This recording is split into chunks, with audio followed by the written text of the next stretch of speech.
Hi, my name is Kenneth Winfrey and I'm a licensed clinical social worker here in Albuquerque, New Mexico. I work with a wide range of clients, but I also specialize in work with people of color and LGBTQI people.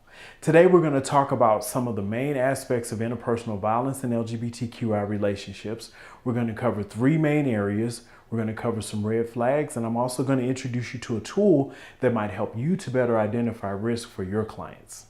I'm here to tell you three things that as a provider you want to look out for when you're working with LGBT people who might be facing a risk of interpersonal violence. The first one is that identities do not protect us from interpersonal violence. Having an LGBTQI identity actually means that we're more at risk for interpersonal violence. So you definitely want to look out for it when you're working with your LGBTQI clients. Data show that gay, lesbian, bisexual, and transgender people face higher rates of intimate partner violence.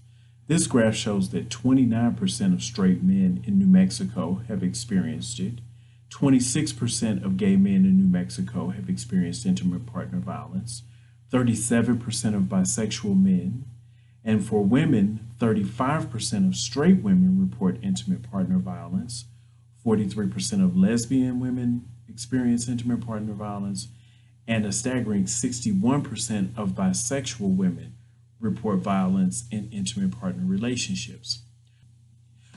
According to the U.S. Transgender Survey 2015, 54%, that's more than half of transgender individuals in the U.S., have experienced some form of IPV, including acts involving coercive control and physical harm. Nearly one quarter, 24%, have experienced severe physical violence by an intimate partner compared to only 18% of the U.S. population. Number two, try not to presume that based on a person's gender presentation, what kind of violence or who the perpetrator is. For example, there could be psychological violence in the relationship between two people who don't really appear physically aggressive. Or the person who appears physically aggressive is actually not the person who is physically aggressive. So there's no guesswork. You have to really do your homework and talk with who you're working with and listen to what they're experiencing. And that's very important because I think that to some extent masculinity is associated with abuse. But both masculinity and femininity can be places where abuse is experienced. So we need to think more about how abuse plays out and less about the package that is coming through because it can come from anyone. Something else that we'd like to look for in LGBT relationships where there might be some interpersonal violence is the notion of internalized homophobia. What that means is that even though I may identify as LGBTQ or I may have a problem with my partner's identification and I may stigmatize their identification. So for example, if I'm a trans man and I'm passing, but my partner is trans and not passing, I might make remarks about how unmasculine they look, and that would be a form of psychological abuse. Number three, we want to try to be vigilant about what we see as interpersonal violence in LGBTQI relationships.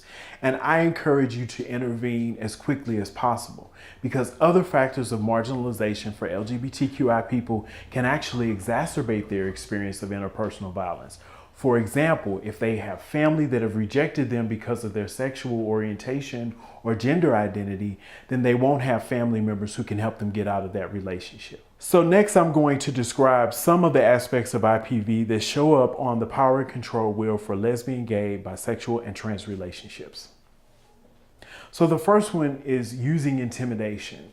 Intimidation is a really important thing to look for, and it can show up in LGBTQI relationships primarily as someone threatening the other one to out them, or threatening to have them go back to the family that they felt more abused by. So if you don't do what I tell you to do, then you can go back and live with your mother, that sort of thing. So those kinds of uses of intimidation in LGBTQI relationships can be very significant and hurtful. Then there's using emotional abuse. So emotional abuse comes in a lot of forms, and a lot of us endure it and don't realize it. But basically, emotional abuse is, first of all, me not feeling that I have voice or space to express what's true for me. And secondly, someone not hearing what's true for me. Third, not feeling that I'm being joined in the problem-solving process. So even though someone may hear a concern I have, if I feel alienated in the midst of that experience, then that can translate to a form of emotional abuse.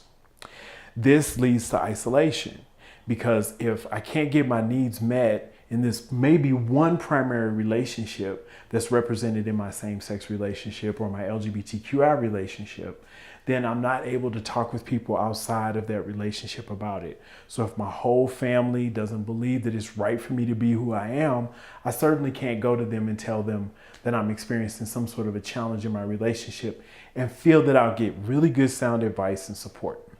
Life in a marginalized community often has impacts on a person's self-esteem. So the impact of isolation and identity and not being able to have the same kind of social networks makes IPV particularly insidious and in ways that may not be immediately recognizable as masculine or feminine toxicity, but just as toxicity in the relationship, because this person doesn't have a social network on whom they can depend when they feel uncomfortable in their intimate relationship. And then there's denying, minimizing, and blaming. We talked about that a little bit earlier, but I'd like to also add how this contributes to stigmatizing mental health.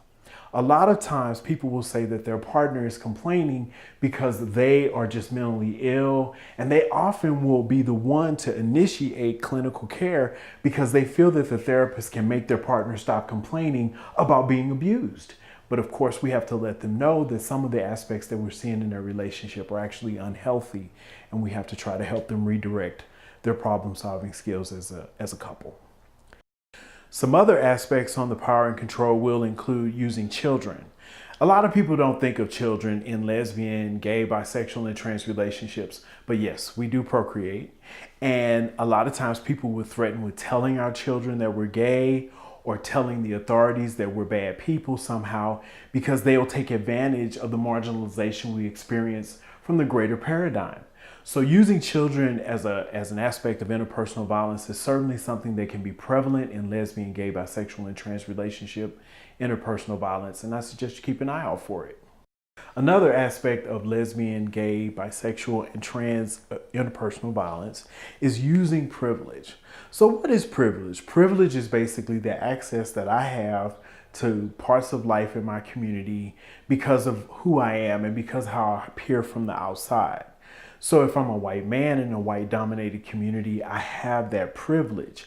If I'm in a relationship with someone who's not a member of my class or who can't access their privilege, I can use that privilege as power against that person and over that person. And if I feel that I can deprive them of that privilege, then I can use that to modify their behavior.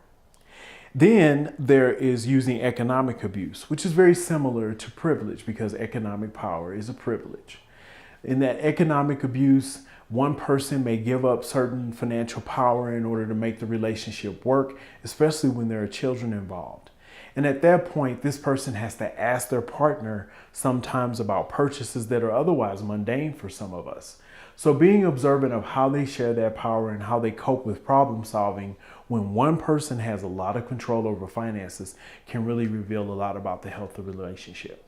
And then that leads to, of course, using coercion and threats. So a person may threaten not to purchase things for someone. They may threaten to kick them off their insurance plan or something like that. And they can also threaten to hurt them. They can threaten to hit them, threaten to do all of the other things on the power control wheel. These things become real not just when they happen, but when someone says they are going to happen. So just because someone says, I'm going to hit you, but I never hit you, doesn't mean that they're not experiencing abuse in that relationship. Saying that you're going to hit someone makes them feel like it's coming, and a part of their mind experiences that as a real trauma. So we have to be careful about the kind of language we encourage our clients to use. So before we wrap up, I want to go back over some of the red flags. It's very important to listen to the language your clients are using that really describe the basis and locus of power in the relationship. So if it's because my partner said so, because my partner will respond this way, because my partner ... is an indication that my partner is having way too much influence over what I'm saying right now. If your client can't own what they're saying as their own words, or at least use phrases that show a collective problem solving process, there's probably an indication of some type of emotional coercion and interpersonal violence. It's very much so a likely outcome in that relationship.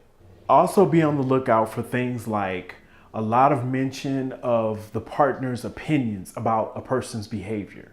If a lot of phrases in your interview begin with "because my partner said so," then that might be an indication that that partner is exerting undue influence on them.